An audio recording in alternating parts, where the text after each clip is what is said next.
Most entrepreneurs don't fail because of a bad product, lack of customers, or even competition. They fail because they built a business that depends entirely on them. It feels like freedom at first, but soon it's a trap. You have left a job only to create another one. But here's the good news. There's a way out. Today I will show you how to break free from the owner trap and build a business that runs without you. The real trap isn't starting a business. It's building one that only runs when you do. You leave your job to escape pressure, and then you create another job. Same stress, more risk. That's the owner trap. And here's the part most owners never realize. The real freedom doesn't start until you remove yourself from daily operations. That shift almost no one makes, but when you do, it changes everything. At first, it feels natural. You are the driver of growth. You know your customers, you deliver results, you control the quality. But over time, that becomes a prison. Every decision runs through you. Every file requires your hands. And if you stop, the business stops. It's like running on a treadmill. Exhausting, but going nowhere. Most entrepreneurs start with freedom in mind. No boss, no fixed hours, no limits. But what happens? You are working more hours than ever. You are first one in, last one out. You can't take proper vacation because the moment you step away, something breaks. Instead, owning a business owns you. And here's the painful truth. This is where most business owners stay. Years go by and nothing changes. They just get more tired, more frustrated, and sometimes they even regret starting. Sound familiar? If it does, you are not alone. Elon Musk famously said, "If you need to be there for it to work, you don't own a business, you own a job." Michael Gerber wrote in the E-Myth, "Most entrepreneurs are just technicians suffering from an entrepreneurial seizure. They are good at doing the work, but they never built the machine." So why do so many owners stay trapped? There are three main reasons. First, control. You believe no one can do it as well as you. And maybe right now that's true, but when you never let go, it always will be. Second, lack of systems.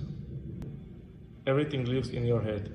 You know how to deal with customers, suppliers, employees, but there's no process for anyone else to follow. So the moment you are gone, chaos. Third, fear of delegation. You think it's too expensive, too risky, or just easier if you do it yourself. I have seen this in my own family business. My father built a great company, but he struggled with delegation. And the result?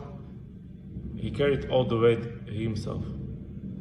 These three things, control, no systems, fear, they keep you locked in your own business. But there is another way, and this is the shift that separates stressed-out operators from true business owners. The shift is seeing your business as a system, not a job. Ray Kroc and McDonald's. He didn't flip burgers. He designed the system that anyone could. That's why McDonald's scaled worldwide. Walt Disney. He wasn't just animating characters. He built a creative machine with Imagineers, producers, and systems that outlived him.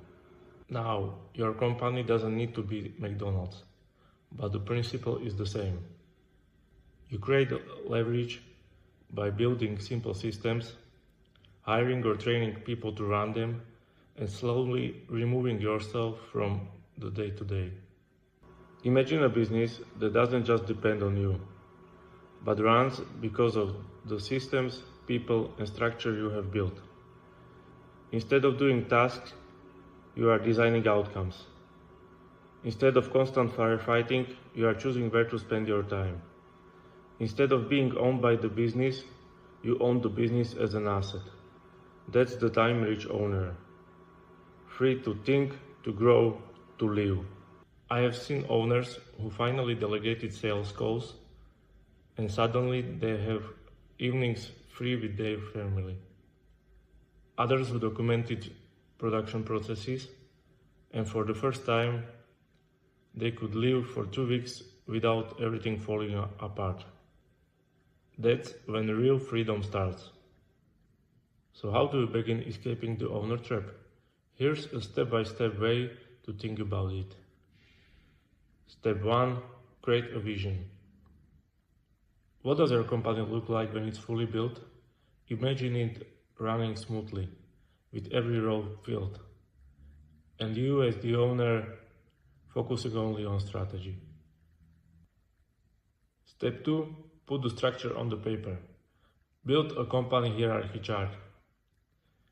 At the top is owner, then CEO, then marketing, then operations, sales, accounting, HR, etc.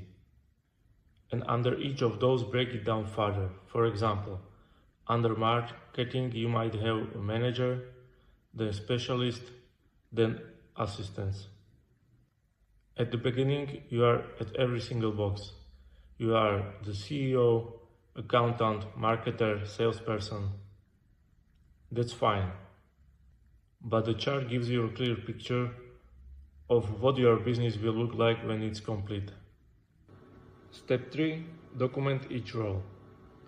For every box, create a step-by-step manual. What's required in this job? What does success look like? How is the work done? You don't need a huge binder, just clear instructions that someone else could follow. Step 4. Start replacing yourself. Start with the easiest boxes. For example, outsource accounting. Now that's off your plate. Next, maybe you hire someone for a marketing role. You remain the marketing manager, but they handle the daily execution. Step by step, you remove yourself from the boxes. And here's the key. You don't need expensive experts. If your processes are strong, you can hire young graduates or even high school leavers. Train them and they will succeed because the system guides them. Build a company where ordinary people can do extraordinary work because the structure and processes are clear. And eventually, you are not in any of the boxes. You are the owner. Business runs like a well-oiled machine. There are 2 paths. Path 1, the owner trap. Howard Schultz, Starbucks founder. When he returned as CEO, it was because the company was too dependent on him. Without structure, businesses regress when founder steps back. This is what most business owners face. A fragile business tied to one person. Path 2, the time-rich owner. Jeff Bezos. Amazon grew because he didn't pack boxes. He built systems, recruited leaders, and scaled processes. Now Amazon runs without him at all. Henry Ford. He didn't personally build every Model T. He designed assembly line so others could execute. That was the breakthrough. Your role is no longer doing. It's designing, improving, and guiding. Like McDonald's, like Disney, like Ford. You build a business that runs like a well-oiled machine. Here's the choice every entrepreneur faces. Keep running inside the owner trap, exhausted, overworked, and chained to the business, or shift to the time-rich owner, building a company that works without you, giving you freedom, scale, and real wealth. The trap isn't starting a business. It's staying stuck in one that only survives if you are grinning every day. The moment you create a vision, put structure on paper, document roles, and start replacing yourself one box at a time, that's when your transfer from operator to owner. That's when your business finally works for you. If this message hit home for you, subscribe to the channel. I share strategies to help business owners escape the trap and finally get their time back. And if you want to go deeper, check the link in the channel description. Bye.